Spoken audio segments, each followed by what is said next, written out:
नमस्कार साथियों, जय हिंद। सभी को वंदे मातरम। मैं गोविंद मालविया आपका हार्दिक स्वागत करता हूं। और जैसा कि साथियों को पता होगा, बहुत सारों को, और जो पहली बार इस चैनल पर हैं उनके लिए मैं बता दूं कि हम राजस्थान के भूगोल का अध्ययन कर रहे हैं। और आप प्लेलिस्ट में जाकर सारा वीडियो सीरीज देख सकते हैं। राजस्थान के भूगोल के अंतर्गत हमने राजस्थान के परिचय और उसके बाद में राजस्थान के भौतिक प्रदेश, भौगोलिक प्रदेश, प्रमुख नदी परियोजनाएं और प्रमुख अफवाह तंत्र अर्थात नदियों के बारे में और बहुउद्देशीय परियोजनाओं के बारे में सारा कुछ बारीकी से अध्ययन कर रखा है। और उसमें कंपटीशन के लिहाज से हमने एक एक बारीकी देखी है जो आपके हर तरह की कंपटीशन एग्जाम में काफ़ी महत्वपूर्ण होगी। पिछली क्लास से हम राजस्थान में प्रमुख मिट्टियों के वर्गीकरण की बात कर रहे थे और पिछले वीडियो में हमने देखा था कि राजस्थान में मिट्टियों के 7 प्रकार हैं और उन 7 प्रकार जो ऑथेंटिक पुस्तकों में है वह 7 प्रकारों के बारे में बताया गया है। लेकिन कुछ कुछ गाइड बुक के अंदर 8 प्रकार भी बताए गए हैं। तो हम 7 प्रमुख प्रकारों के बारे में काफ़ी बारीकी से अध्ययन कर रहे थे। हमने सबसे पहले रेतीली मिट्टी के बारे में बात की थी और उसके बाद में हमने लाल मिट्टी के बारे में बात की थी। अब हमारी बात जो चल रही थी वह राजस्थान की चौथी प्रकार की प्रमुख मिट्टी, जिसे हम लाल लोमी मृदा कह सकते हैं। लाल लोमी मृदा, इसके बारे में 2017 कॉलेज लेक्चरर परीक्षा में सवाल पूछा गया था। देखिए, कोई भी कंटेंट कहाँ किस प्रकार से काम आता है वह हम पहले अंदाज़ा तो नहीं लगा सकते, लेकिन राजस्थान की ज्योग्राफी से फैक्चुअल सवाल, फैक्ट से रिलेटेड ज़्यादा आते हैं, एनालिसिस कम पूछी जाती है। इसलिए मैं पहले से हमेशा बोर्ड प्रिपेयर करके रखता हूँ ताकि हमारा ज़्यादा समय भी नष्ट ना हो और कम वीडियो के अंदर, आपकी कम MB के अंदर, यानी आपके कम डेटा के अंदर आप मैक्सिमम जानकारी प्राप्त कर सकें। ठीक है। और साथ साथ में हम हिस्ट्री की सीरीज भी चला रहे हैं, भारत के इतिहास की, जिसमें भी हम देख रहे हैं एक एक बारीकी। लेकिन ज्योग्राफी और हिस्ट्री में काफ़ी अंतर होता है कंपटीशन एग्ज़ाम में। हिस्ट्री के अंतर्गत आजकल एनालिसिस वाले सवाल ज़्यादा पूछे जाते हैं, व्याख्या ज़्यादा पूछी जाती है, कंटेंट्स बहुत कम पूछे जाते हैं। इस कारण से उसको सीधा डायरेक्ट बोर्ड पर ही समझाना मुझे थोड़ा उचित लगता है और इसके पहले कंटेंट तैयार करके कंटेंट के ज़रिए समझाना ज़्यादा ठीक लगता है। तो यही होती हैं कुछ स्मार्ट स्टडी के हिस्से जो हम काफ़ी समय से कर रहे हैं। देखिए, लाल लोमी मृदा जो है, लाल है, स्वाभाविक सी बात है, इसके अंदर लौह ऑक्साइड ज़्यादा मात्रा में होगा, लोहांश होगा, इस कारण से ये लाल लोमी मृदा कहलाती है। लोमी मृदा है मतलब लाल में भी काफ़ी अधिकता, यानी लोहे की मात्रा काफ़ी ज़्यादा होती है। सवाल बन सकता है सबसे ज़्यादा लोह तत्व या लोहांश की मात्रा किस मिट्टी में पाई जाती है? तो लाल मिट्टी में नहीं पाई जाती, लाल लोमी मृदा में पाई जाती है। लाल लोमी मृदा जो है लाल मिट्टी की तुलना में अधिक आर्द्र होती है। लोह तत्व है, लोहांश है, तो आर्द्रता, नमी उसमें ज़्यादा होगी, पानी सोखने की क्षमता ज़्यादा होगी। ठीक है। और पानी को अधिक देर तक टिकाने की क्षमता ज़्यादा होगी। स्वाभाविक सी बात है, मिट्टी उपजाऊ होगी। ठीक है। यह मिट्टी विशेष तौर से दक्षिणी डूंगरपुर, उदयपुर और बांसवाड़ा क्षेत्रों में मिलती है और आपको पता होगा ये वाले क्षेत्र काफ़ी उपजाऊ क्षेत्र हैं, घने सघन वन भी हैं इस क्षेत्रों में। इस मिट्टी के अंदर देखो, नाइट्रोजन, फास्फोरस और कैल्शियम की कमी होती है, लेकिन लोहांश और पोटास जो फसलों के लिए सबसे उपयुक्त पदार्थ हैं वह ज़्यादा मात्रा में होते हैं। ठीक है। लोहांश और पोटास की मात्रा अधिक होती है, नाइट्रोजन, फास्फोरस और कैल्शियम बहुत कम होता है।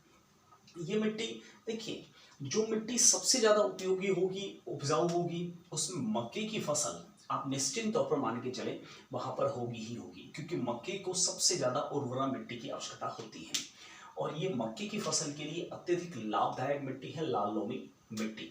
लास्ट टाइम सवाल पूछा गया था कॉलेज लेक्चरर परीक्षा में कि ये मिट्टी किस क्षेत्र में पाई जाती है और ऑप्शंस में उदयपुर और बांसवाड़ा था, तो ये इसका राइट आंसर था। तो क्षेत्रों के अनुसार इसका वर्गीकरण पूछा गया था। अब बात कर लेते हैं एक और फसल, आलू के लिए भी काफ़ी मशहूर है। और देखिए, मक्के की कुछ किस्में भी यहाँ पर पैदा की जा रही हैं, मक्के की कुछ संकरण बीज भी तैयार किए जा रहे हैं, जिसे माही कंचन, माही धवल आपने नाम सुने होंगे, जो मक्के की किस्म है।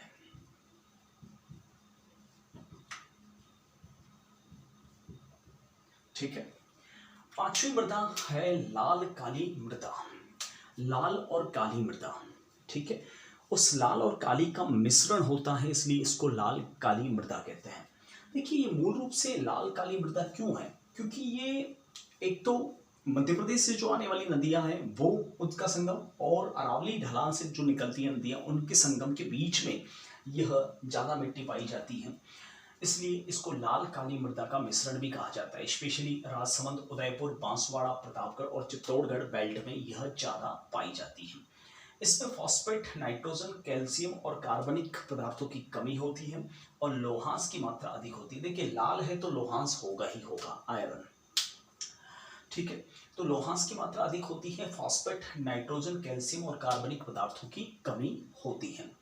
यह फसल देखो मैंने आपको पहले भी कहा लोह तत्व है, लोहांश है, तो मक्का फाइनल है। ये मान के चलें आप, लोहे की मात्रा जिस मिट्टी में है तो मक्का वहाँ की मुख्य फसल होगा ही होगा, ठीक है। मक्के, मूंगफली और कपास और अफीम के लिए काफ़ी मशहूर हैं। ध्यान रखना अफीम पहली बार आया है जो लाल काली मृदा पर जो है अधिक उपजाऊ फसल के रूप में माना जाता है, ठीक है। अब नेक्स्ट फसल की बात करें तो मध्यम काली मिट्टी। मध्यम काली मिट्टी ये लावा निर्मित मिट्टी है, ठीक है। बेसाल्ट की चट्टानों से जो लावा होता है वहाँ पर ये ज़्यादा पाई जाती है, और मैंने आपको राजस्थान के भौतिक प्रदेशों में बताया था कि जो हाड़ौती प्रदेश है, ठीक है, वह हाड़ौती का जो पठार है वह बेसाल्ट लावा चट्टानों से बना है।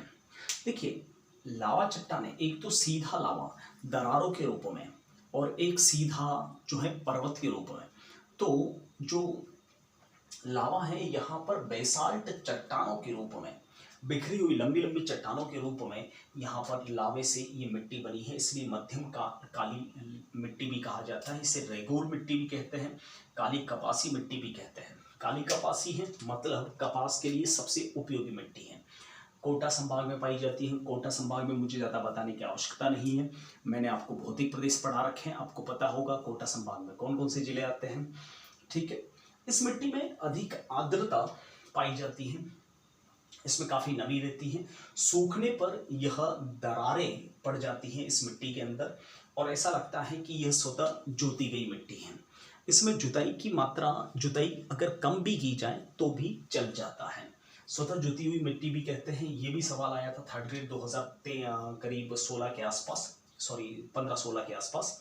सूखने पर दरारें पड़ जाती हैं और स्वतः जुती हुई दिखाई पड़ती हैं। इसमें फॉस्फेट, नाइट्रोजन, जैविक तत्वों की कमी होती है, कैल्शियम, पोटाश की अधिकता पाई जाती है। फॉस्फेट, नाइट्रोजन, जैविक तत्वों की कमी और कैल्शियम और पोटाश की मात्रा अधिक होती है। यह मध्यम काली मिट्टी। अब बात कर लेते हैं भूरी रेतीली मिट्टी की, जो हमारे इस पार्ट में रंग और गुण के आधार पर जो अंतिम मिट्टी है वह है भूरी रेतीली मिट्टी। भूरी रेतीली मिट्टी यह विशेष तौर से भूरी और रेतीली मिट्टी का मिश्रण होता है। अरावली के पश्चिमी ढालों पर, अरावली का जो पश्चिमी इलाका है यानी पश्चिमी राजस्थान है, वहाँ पर ये मिट्टी ज़्यादा पाई जाती है, स्पेशली लूणी बेसिन में। लूणी बेसिन आप जानते हो, जहाँ जोधपुर, अजमेर, पाली, नागौर, गोडवार क्षेत्र वाला बेल्ट यहाँ पर ज़्यादा पाई जाती है। तोरावटी क्षेत्र, मैंने राजस्थान के नदियों के अफवाह तंत्र के अंदर बताया था कि तोरावटी बेसिन कांतली नदी का पार्ट कहलाता है और इसी कांतली नदी के पार्ट को तोरावटी बेसिन कहा जाता है, जो कि सीकर के आसपास वाली जमीन है, वहाँ पर भूरी रेतीली मिट्टी पाई जाती है। इसके अलावा गोडवाड़ बेसिन में, लूणी बेसिन में पाई जाती है। कुल मिला के अरावली के पश्चिमी ढलान की ओर ये मिट्टी ज़्यादा पाई जाती है। इसमें जीवाश्म की कमी होती है, नाइट्रोजन की अधिकता होती है। यहाँ पर मैंने गलती से लिख लिया, नाइट्रोजन अधिक होता है और जीवाश्म की कमी पाई जाती है। इसमें मिलेट फसलें, मिश्रित फसलें ज़्यादा होती हैं, स्पेशली मोटे अनाज, ठीक है। 8वीं प्रकार की मिट्टी है जो गाइड बुक्स में लिखी हुई है, ऑथेंटिक पुस्तकों में इसको मिट्टी के रूप में नहीं माना जाता, फिर भी मैं आपको बता देता हूँ। अगर कभी कभार एक्स्ट्रा अगर आपसे पूछा जाए एग्जाम में कि मिट्टियाँ कितने प्रकार की है, तो आपका उत्तर 7 ही होना चाहिए।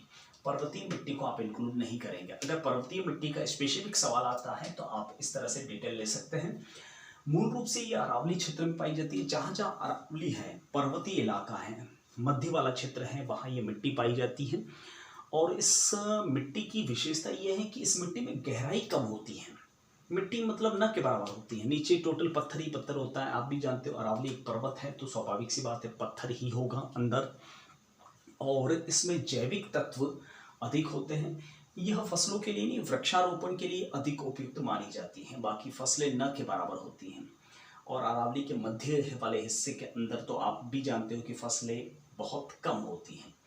तो ये था रंग और गुण के आधार पर मिट्टियों का वर्गीकरण, जो इतना महत्वपूर्ण टॉपिक नहीं था। कभी कभार यहाँ से सवाल दिए जाते हैं। आजकल जो सवाल आते हैं वह अलग प्रकार से आते हैं। एक तो कृषि विभाग के आधार पर मिट्टियों का कैसा वर्गीकरण है, और एक वैज्ञानिक आधार पर कैसा वर्गीकरण है। यह आने वाले समय में हम इस टॉपिक को लेंगे, मिट्टियों को अलग प्रकार से। CSCS कहते हैं इसे, comprehensive soil classification system. Comprehensive soil classification system CSCS आधार पर, यानी रासायनिक संरचना और गुणों के आधार पर इसका वैज्ञानिक वर्गीकरण, ये मिट्टियों के प्रकार में ज़्यादा पूछा जाता है एग्जाम में। इस पर विशेष तौर से ध्यान देना। CSCS comprehensive soils classification system. Definition तो आपको बहुत कम पूछी जा सकती है, लेकिन कुल मिलाकर इसका अर्थ जो है आप याद रख सकते हैं। CSCS comprehensive soils classification system, अर्थात रासायनिक संरचना एवं गुणों के आधार पर मिट्टियों का वैज्ञानिक वर्गीकरण।